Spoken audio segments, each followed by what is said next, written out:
podcasts on unctv.org are made possible through the financial contributions of viewers like you, who invite you to join them in supporting UNCTV.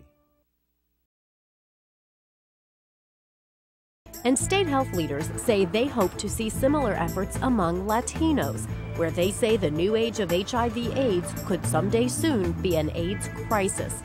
Epidemiologists say the number of new cases among Latinos jumped from 15 in 1998 to 125 in 2005.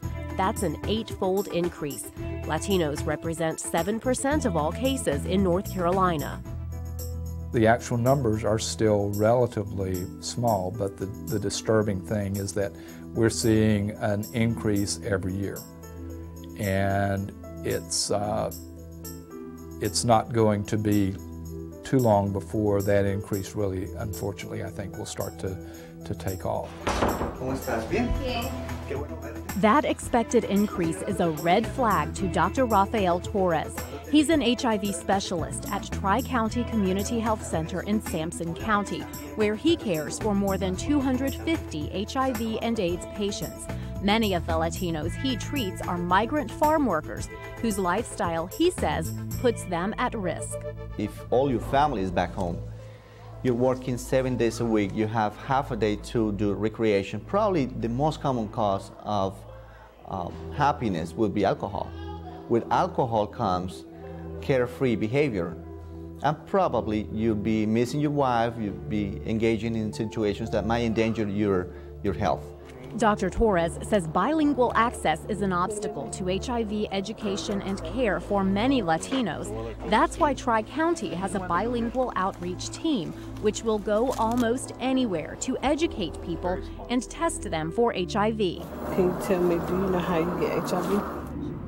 We've gone to the migrant camps. We go and we set up at churches. We've set up at the college, at the Indian Tribal Center, because we have a large American Indian population. Outreach worker Adolfo Aguilar agrees education is critical to stopping HIV among Latinos, and he says it's most effective when it happens where the people are. He works for the Chatham Social Health Council in Siler City, where the Latino population has grown rapidly in recent years. He targets factories, soccer leagues, and Latino grocery stores.